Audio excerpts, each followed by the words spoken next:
Well, thanks for having us, everybody. Two of the three of us are very nice, so you can figure that out by the end of the day, who you like best, I guess. My name is Jim. I'm one of the advisors in financial aid, obviously, and I've been working for the college for 22 years. That's like your whole life. Do I look that old? Thank you. God bless you. Bless you, bless you, yeah. But anyway, it's been fun working at LCC. I was a student here, and now I work in financial aid, and it's fun because we give away lots and lots of money to our students. About 80% of all of our students get financial aid. We do about $100 million a year, almost, in financial aid every year to our students. So you should be thinking about, how do I get my slice of the pie? You know, most people don't pay for college out of pocket. Most people use financial aid. So we want to go over some stuff on our website so you kind of have a resource to go back to after we're done here today. So you can find out information about how this whole thing works, how you get financial aid, what's available, what are the rules for keeping some of that financial aid. And then just like follow-up stuff, how to get a hold of us when you have questions. As Martha was saying, when you have questions about financial aid or really anything in college, you have to go talk to the experts. LCC is a big school. We're small in some ways because we have nice small class sizes, but we're also, lots of departments, lots of experts in lots of different areas. Make friends with these people. These are your support services people like tutors and advisors and counselors and stuff, and we're here to help you. So we're happy to go over some general information with you now. And then as Martha said at the end, we'll take some questions. So I'll let my colleagues introduce themselves too. I'm usually the big time talker, but I'll try to share the stage. All right, well, hi everyone. My name is Nicole Huberty. I'm one of the other financial aid advisors. I have been with LCC for 12 years. I started off 18 in the financial aid office, work-study position, and just found a liking for it and sort of eventually progressed. As my education progressed, I got advanced positions within the financial aid office. The reason I share that is because we have experienced financial aid in the student perspective as well as the staff perspective of it. So we can certainly share in some of the concerns and obstacles that you may encounter, as well as provide you with some tips and just general information so that you are more successful in your attempts at higher education. So again, as Jim was saying, we're going to highlight some information on our website and just give you some general guidance on how to approach the financial aid process, how to stay on track with it, and what to do if you do encounter issues, some common hang-ups students might run into, particularly as it relates to maintaining eligibility for financial aid once it's given to you. So that's a little bit about me and what we're here to do. And my name is Jake Rodriguez. I'm also a financial aid advisor here at LCC. I've been employed with LCC for the past 16 years. So the financial aid department, I've been there approximately 8 or 9 years. Prior to that, I was part of what they call the Welfare to Work program, JET program, where I would assist the Welfare to Work population. But born and raised right here in Lansing, right here on the Lansing West Side, graduated from Sexton, and I actually don't live too far away. So I'm a product of the Lansing School District, working with the college, and as Nicole was saying and Jim saying, we have a very extensive background, not only in this field of work professionally, but also personally speaking. So it's actually our privilege to work each and every day to assist not only you all, but the whole entire student population. And just a little bit of trivia, on the average, there are approximately 16 to 20,000 students here at LCC, throughout the course of the year. Guess how many financial aid advisors are employed with the college at this time? 10. Close. 3. You're looking at all 3 of us at this point in time. So you have our undivided attention. This is a great opportunity for you to ask questions and express some concerns or, just getting simple information about financial aid, how the process works, how to continue or maintain your eligibility, and how to expand on it to invest in your education and your future. So I'd like to thank you all for the invitation. We're just happy to be here, all 3 of us. Thanks. Okay. So what we'll do from the homepage is Jake will click on financial aid for us, and then there's a whole menu on the left-hand side of our website that kind of walks you through how this whole thing works. The first thing we have at the top is something called the financial aid process. And we like to put that up there, if you don't mind clicking on that, so we can show you how this whole thing works. Really, we try to break it down into 4 steps, and you may already know this, and maybe we can do a little back and forth here so we're not talking the whole time. What's the first step in applying for financial aid? How do you do that? Anybody know? Isn't it the FAFSA? It's the FAFSA, exactly. It stands for Free Application for Federal Student Aid. Does anybody here know where you file it? Online. Yeah, what's the website? FAFSA.gov, exactly. No .org, no .com, no .net, nothing. Don't Google FAFSA. It's FAFSA.gov. So if you click on that for us, this brings you to the U.S. Department of Education's free website to file the application. It doesn't cost you anything. You get to file it every single year you're going to be in college. It goes into effect in August. So right now we're in the 13-14 school year. It's time now to file the new FAFSA for the 14-15 school year. So if you're thinking you're going to be in school anywhere in the country, actually, not just LCC, but this is the application you use to go for financial aid for every college, everywhere. So if you're going to be in school this fall, now's the time to file the FAFSA. And it is important to do it early because it's first come, first served for some financial aid. Some financial aid runs out for students who filed late. Most students can get a lot of financial aid no matter when they file. But if you want to get the best kinds of financial aid, the free stuff, the opportunities to work on campus, stuff like that, you really should do it early. And the other thing I would say about the application is we'll help you file it. You know, in this building, in the TLC building right now, we're kind of temporarily located here because they're renovating our space. We have a computer lab, and we'll have one over in the new space too, where we help students every day file the application. So if you know nothing else or don't remember anything else after today about how do I get started with this whole thing, come to our office, we'll help you do the application, and then we'll help you follow up with it. But really, it's in everyone's best interest to do this. It doesn't cost you anything.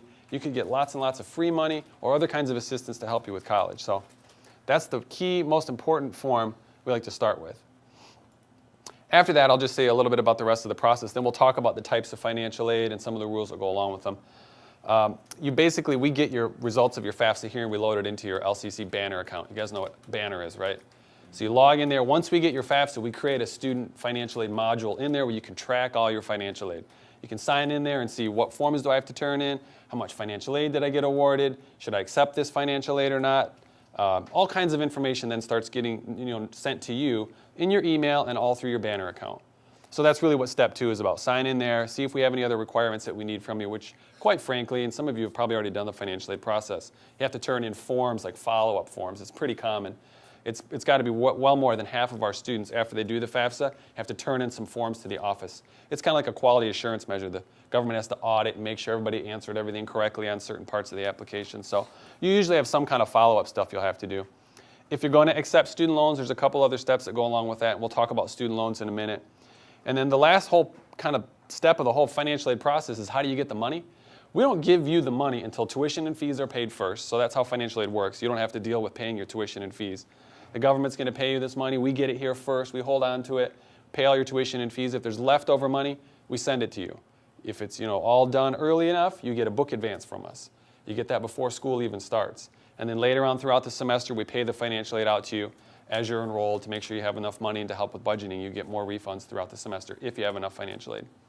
And quite frankly, most people do have enough financial aid. I mean, our school is a very affordable school, and the amounts of financial aid that the government give are really big, especially compared to the cost of LCC. So I'm glad you're all sitting here. You figured out you could afford it. Maybe you know somebody who thinks they can't, and I hope you would encourage them to do this application and find out, hey, there's lots of money from the government to go to school. Okay? So we'll talk about some of the types of financial aid, and I guess we could start with grants, because I think that's the one where when people think, I didn't qualify for financial aid, they think, really what they're saying is, I didn't qualify for a grant. What is a grant, you guys? What do you know about grants? What type of financial aid is that? How would you describe it? Yeah. They're paid by the federal government and stuff. So you would get a Pell Grant. There's different grants that you could qualify for. If I don't know. You're on the right track. It's money from the government, and some people qualify for it. And what's the key thing about a grant? You don't have to pay it back. They're smiling as they say it. Exactly. You don't have to pay it back. It's the best type of financial aid. That's why we put it at the top of the list. And it's a lot of money from the government. For some people, it's over $5,000 a year, which again goes a long ways here. You don't have to pay it back. It's free money. There really isn't a whole lot else to say about it, except there's a special grant out there called the Pell Grant. That's the largest federal grant. If you get that one, sometimes you get some other grants that go along with it. But it's free money to go to college. About 55% of all of our students, and that's really kind of nationwide too, get free grants to go to college. So it's more than half of everybody who goes to school gets free money to go to college. But that's looking at the glass like it's a little half full. There's still almost half that don't get any free money to go to school, right? But I don't think about it that way.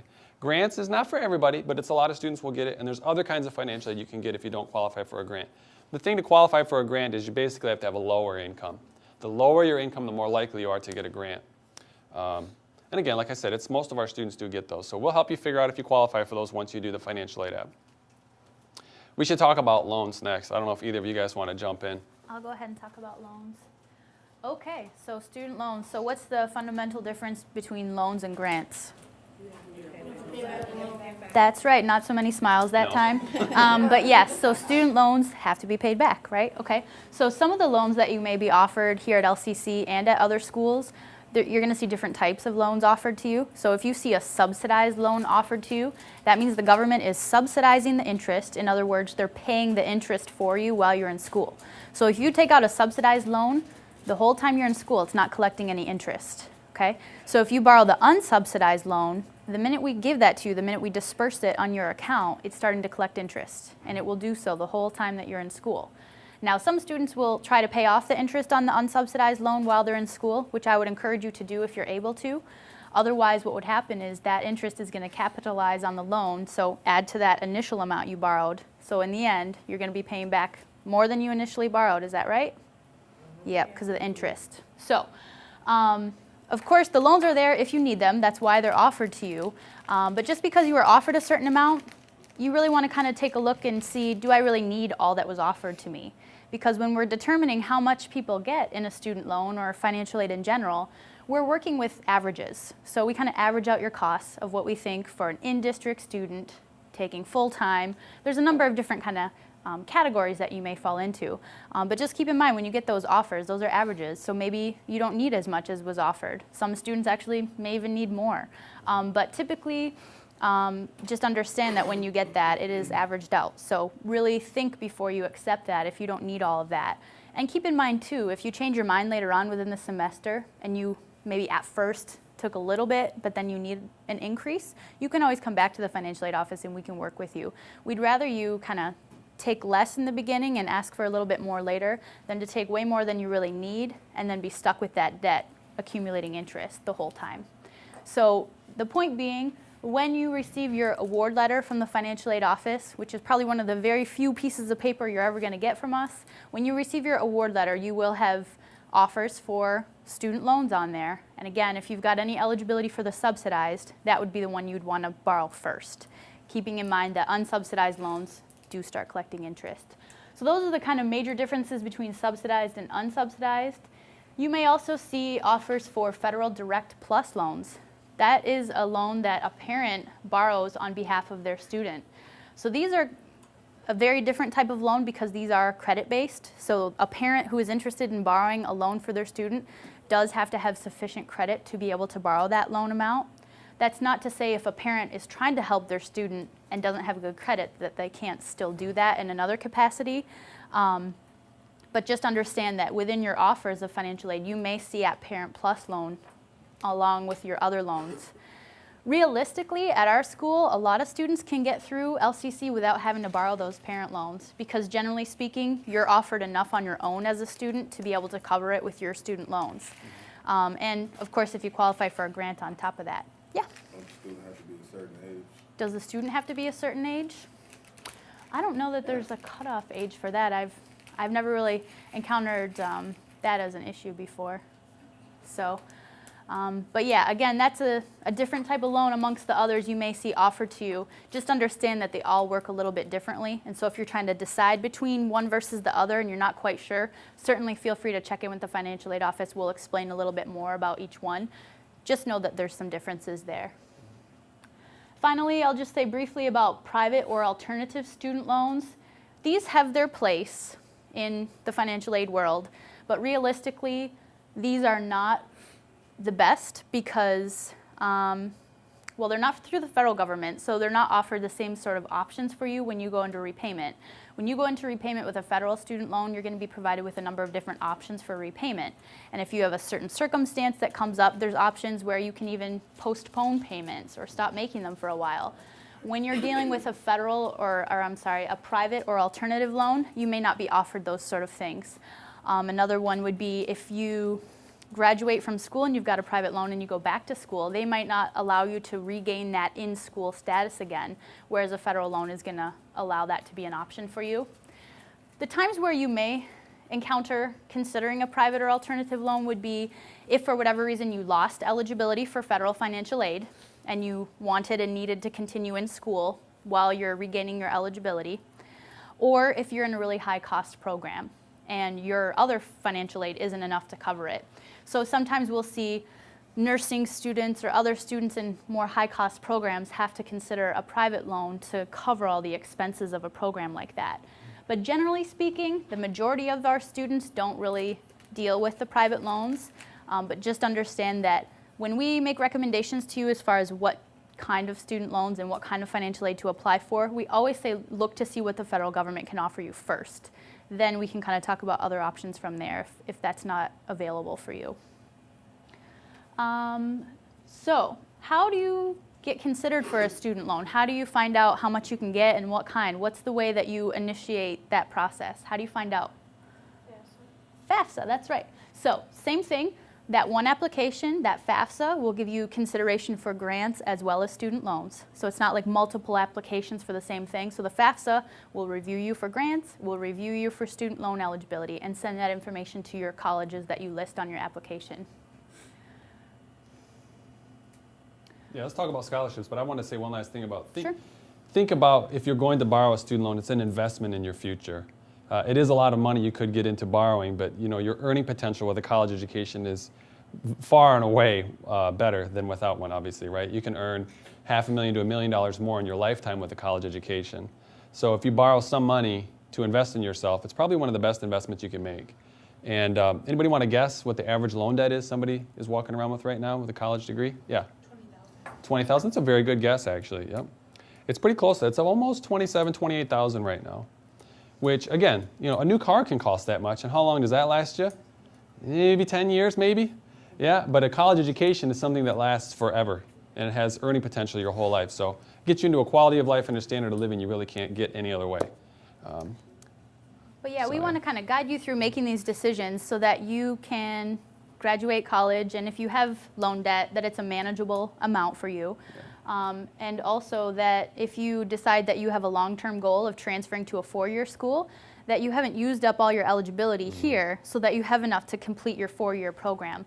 Students who aren't really careful with staying on track with their curriculum or who borrow the maximum always offered in student loans sometimes get to this point where they're ready to transfer to a four-year school and don't have enough financial aid available to fund that. And that's just a really disappointing place for a student to arrive at and to realize I don't have enough to pay for this, even though they might have been a good student and kind of plugging right along. So again, that's another reason why we say to kind of think carefully before you accept student loan amounts, and certainly feel free if you're not quite sure how much you need or need some assistance to navigate that to speak with financial aid. We're happy to help you with that. All right, scholarships, you? I'll cover scholarships. All right. Jake's the expert on work study. The thing about scholarships, is it more like a loan or more like a grant? It's more like a grant, right? Why? Because they're giving you money towards something that you did for school. Yeah, it's free money for school. They're just giving it to you. It's gift aid. So scholarships we give all kinds of scholarships here, and at other colleges you can get them too. We give athletic scholarships. We give scholarships to students that are kind of academically really, really good. They have high GPAs and stuff. But we also give scholarships to students that are studying all kinds of background or come from all kinds of backgrounds, studying all kinds of fields of study, and have all kinds of unique stories that we give scholarships to. You don't necessarily have to be a 4.0 student to get a scholarship, okay, is one of the things I'm trying to say here. Do we give scholarships to 4.0 students? Yes. Do we give scholarships to students who are first generation? Yes. We want to hear those stories and help them get through school. Or that, maybe I'm looking at Nicole and reminding myself that we have a scholarship for women who are studying aviation, specifically, and other kinds of scholarships that we have that are just for certain kinds of people going into certain kinds of fields. And so applying for a scholarship is your opportunity to tell your story, to a scholarship office here at LCC as to why they should invest in you. Why should they give you some free money to go to school? Because we do that. We have hundreds and hundreds of scholarships a year. Now, to apply for the LCC scholarships, it's an online process like the FAFSA, but it's not the FAFSA. So you go to our homepage, and you'll see if you scroll down a bit here, there's some information on different kinds of scholarships about our athletic and some transfer scholarships and stuff. But if you go all the way down, you'll find, I think it's, application process right here at the end, the 2014-15 scholarship application. The sad thing is right now, the deadline has passed for you all in this room to apply. But for everybody who's going to listen to this in the future, and for you all now, the scholarship process takes place every year. So the new applications will come out this fall, and they'll be due at the end of January. So every year the scholarship applications are due at the end of January. So we're standing here in front of you, it's February. If you're going to be here second year, make sure to look for those scholarships that are coming out this fall so you can get one turned in January. And then usually by April they let you know if they're going to give you a scholarship the following year. So it's free money. It's not all of them are based on what your income is. They somewhat need to see what your grades are to see you're a capable student. But a lot of it has to do with you telling your story. So you write an essay and you get a letter of recommendation from somebody else who kind of backs your story up and says, I really think this person deserves a scholarship. Not only is it money that you can get, it could be pay your tuition and fees, it could pay your books, it could put money back in hand for you, but it's a mark of distinction that you carry with you your whole life. That's the thing that goes on your resume. If you were awarded a scholarship, that's something, you're considered a scholar. That's something that makes you stand out from others. So, I mean, there's a lot of benefits to these different kinds of scholarships. We don't have time to go through all of them, but I would encourage you to apply for them and to not walk out of this room with the idea in your head that only a few students who get scholarships are the 4.0 students. That's not true. All of us would be eligible to get scholarships. They just want to hear our story, and if we can, kind of sell ourselves, that's what they want to award. That's what they want to award money to. So far we've covered grants, loans, and scholarships. There's one more type of financial aid that you can get, and Mr. Jake is the expert on this one. I don't know about an expert, but prior to working with the financial aid department, I was basically in the career and development field as far as employment and training is concerned. So I was a career development facilitator, had a lot of years of experience working with various corporation Fortune 500 companies, and basically I was a headhunter where I would recruit mechanical engineers and computer programmers for primarily GM. So in addition to that, as I was saying, I also work with the Welfare to Work program, so I would assist people with basically, job skills training, securing employment, maintaining employment, helping them get into a career of choice. So in saying that, as far as work study is concerned, this is an opportunity for you to basically get some employment here on campus. I'm a huge advocate for this particular program because number one is if you gain some on-the-job training experience, it helps you build your resume, helps you get introduced into the work culture, if you will. You're earning a paycheck. On the average, most students will work approximately 20 to 30 hours per week. And statistically speaking, those students that are in the work-study program and going to school part-time will perform better in the academia. So there are a lot of statistics to prove that, a lot of opportunities for you here on campus. Let's just say hypothetically speaking, you're interested in pursuing law enforcement. We have a public safety office that's here on campus. We have many student employees that work for the public safety office as well as going to school, and then they later go on to secure a career in law enforcement, juvenile detention, management, all those other types of occupations related to that particular field of study. So if you are interested in work study, when you go through the application process as far as the FAFSA is concerned, it will ask you if you're interested in a work study. If you forget to answer yes, we'll give you the opportunity to go back to revisit that if you choose to do so at a later time and date. One thing that I do have to point out is that as far as the work study program is concerned, not all students will qualify. It's considered as a need-based program. However, if you qualify and you're awarded, we have career and employment services here on campus. You basically select a job that you're interested in. You apply for the job, you interview for the job. If you're selected for the job, you work on campus as a student employee for that particular department. So that is another form of financial aid assistance, and I encourage you all to pursue that as well. Okay. Any questions regarding work study at all? No? So, what kind of jobs all would be with that? Good question. With Career and Employment Services here on campus, they have a host of jobs that are available. It could be anything from office support, it could be basically working with food services, it could be working with, as I said, public safety. There's just a host of jobs that are available, and whichever job is of interest to you, you can basically go through the application process, interview process, and if you're selected, you work for them. So there's a variety of them. Hopefully it's something of interest to you. Okay? I would So- like, just one more Go thing ahead. to add to that too. Some positions are only funded with work study money.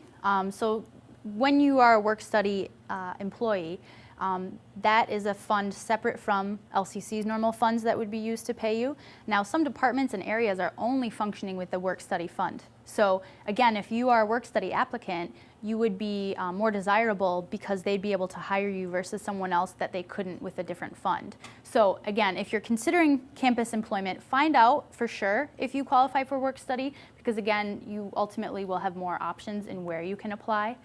So I guess that's just an important thing to keep in mind. Some positions are work-study only, where others may be both, and others might just be student employment. So there is distinction there between the different statuses. Working for the college too, you get a reduced parking rate. We have students that work for us, they come into work for an hour and a half, then they go to class for 2 hours, then they go back to work for an hour and a half. They don't get asked to work a double shift and they can't go to class. It's easier to get time off for finals and spring break. I mean, working for the school has a lot of other benefits besides a paycheck. So, and like Jake said, getting some kind of work experience with your education is going to be critical, because you'll be out there competing for jobs with your diploma, and they've got their diploma, and what else have you got? You know, I've got some work experience at least, right? Some work references that can tell your employer, hey, this person shows up to work on time, they get along with people, and so on and so forth. Stuff's really, really important. Yep. Okay, we'll do a couple things here to sort of wrap up. We don't want to talk to you all day long. As you can tell, we could talk about this stuff forever. But we got to talk about some of the policies, and I'll tell you a few, and then I'll leave the bad news for one of my friends down on the other end. You know, the basic eligibility requirements, if you could click on that one for us, Jake, and there's a whole lot of policies here. We would like you guys to read these at some point. But to get financial aid, you have to be working towards a degree or certificate. It can be an associate degree, a transfer program for a 4-year college, something like that. But you can't just go to school here and get financial aid just because you want to take underwater basket weaving. And that's it. Or you just want to take a weight training class or whatever. I mean, it's got to be for an educational credential. So we tell you which ones are eligible, which is quite frankly, most of our programs are eligible for financial aid. You do have to be a U.S. citizen or an eligible non-U.S. citizen, which is someone who's a permanent resident, okay? So you don't have to be a citizen, you have to be at least a non-resident or a citizen. If you're here as an international student, international students, they don't qualify for federal financial aid, but they could apply and qualify for scholarships or maybe those private loans. There's some other things on here about you can only use financial aid for educational purposes, and you do have to have a high school diploma or GED also to get financial aid. That's an important requirement. And then some of the other rules in here, and we won't necessarily scroll through all of them, is that changing your schedule, like dropping and adding classes, can really impact your financial aid. Some financial aid gets awarded to you and you go full-time, you get a certain amount. If you go half-time, you get maybe half or none. Or sometimes if you take just one class, sometimes you get none. Sometimes you take one class, it's enough. One class could be enough and you still get financial aid because everybody's situation is a little bit different. So we have some information in here that shows you what are the different kinds of enrollment requirements to get financial aid. Like what's the minimum number of credits I have to have a student loan or a work-study job or a Pell Grant. And there's also information in here that tells you what happens if I drop a class or add a class? Will my financial aid be impacted? Generally, the general answer is yes, it will be impacted because your financial aid is so much driven from your enrollment. And you think, well, I'm in 4 classes, I'm just going to drop one. That's not going to be a big deal, is it? You don't know. Don't ask your friends, don't ask your teachers. If you ask your teacher and say, can I drop the class? She may say, sure, go ahead, drop the class. And then a week later, you get a bill from financial aid for $1,000, and you go, how did this happen? Okay, if you drop your classes, it could reduce your financial aid eligibility. Sometimes you've already paid you some of that money, so you have to pay it back. So to avoid those kinds of problems, if you're ever adjusting your schedule, dropping and adding classes, again, like your teacher said at the very beginning, come and talk to the experts before you do that. It can make a big difference on the amount of financial aid you qualify for. The kind of last policy that we want to make sure students are aware of is called satisfactory academic progress. Dun, dun, dun. Okay, academic progress, what is that? It means you have to maintain good grades to keep your financial aid, right? How good? Anybody want to, and my friends down here, share? GPA, who wants to take a guess? What GPA do you need to maintain financial aid? 2.0. See, they already know. I don't need to tell them. Okay, so yeah, 2.0 GPA, and then we expect that you pass a certain percent of classes overall that you attempt. So what percent do we say you have to pass at least this percent of your classes? 60. A little higher than that, 70. Yep, 70. So 70% rate of passing, 2.0 GPA, and then the third requirement of financial aid is what we call the maximum time frame. And what that boils down to is you have to be following a program of study, and you have to complete that within a certain amount of time. So for example, a lot of our programs are 2-year programs, which take roughly 60 credits. Financial aid will allow you up to 90 credits to complete that associate's degree. But if you are past 90 credits, you will be suspended from financial aid because, again, there's an expectation you would complete it within that time frame. And the way to really avoid any of the satisfactory academic progress concerns would be to work with an academic advisor to help choose classes. Don't just self-advise or peer advise, as we often say. Make sure you work with academic advisors. Does anyone in here know what an EDP is? Does that sound familiar? Anyone done one of those? You probably will sooner or later along the way. An EDP is something you're going to do with an academic advisor, educational degree plan or educational development plan it's sometimes called. Yep. And what that does is it's an opportunity where you sit down with an academic advisor and they will map out your classes for every semester. So it'll be like summer semester you're going to take Sociology 120 and Psych 200. Fall semester you're going to take this, this, and this, and so on. And doing that keeps you on track. So you're taking a nice combination of classes every time, and you're taking only the classes that you know you need for your program of study. That's not to say along the way you couldn't take another enrichment class or some sort of other thing that you're interested in, but working with an advisor to do that will make sure that you don't stray off track and get to a position where financial aid is suspending you. So stay close with academic advisors. Sooner or later, plan to do an EDP. Just as a general recommendation, it will just keep you on track and make sure you're getting out of here in a timely manner, too, for your own sake. Okay. Anything else you want to say about maximum time frame? Would you say that's pretty adequately covered? So yeah, just stay on track with the program of study. Again, we know that people change their majors. We know that some students don't come in right at college level for writing or math sometimes. Or maybe English as a second language. There's different reasons why students might take more than 60 credits to complete their program. But the point being, stay close with an advisor so you're not taking too many classes that aren't within your curriculum. All right, so now we're going to show you how to contact us if you don't already know. You can email the financial aid office, so if you ever have general questions or you need to turn something in electronically, you can do that through our financial aid office email. You can also email us directly. You can call and schedule an appointment to sit down with a financial aid advisor, and we have a drop-in lab upstairs in this building. So room 127 upstairs is where... What's the number for that, for the financial aid office, the number? For the office or the appointment? To make an Appointment is 517-483-1263. So that's where you can schedule to sit down with one of us. Okay. But if you need something drop in, or if you want to sit at a computer and just have someone help you maybe do your FAFSA or submit some other paperwork that the financial aid office needs from you, you can certainly feel free to stop in our computer lab, and we have staff in there who can help you out too. Well, that kind of concludes what we want to make sure you're aware of in terms of the resources that are available to you. Obviously, we are a human resource that's available to you.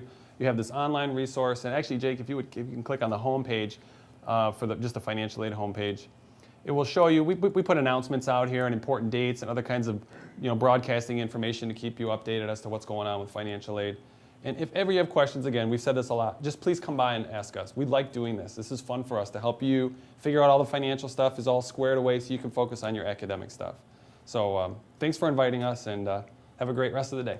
Thank you. Thank you. Thanks.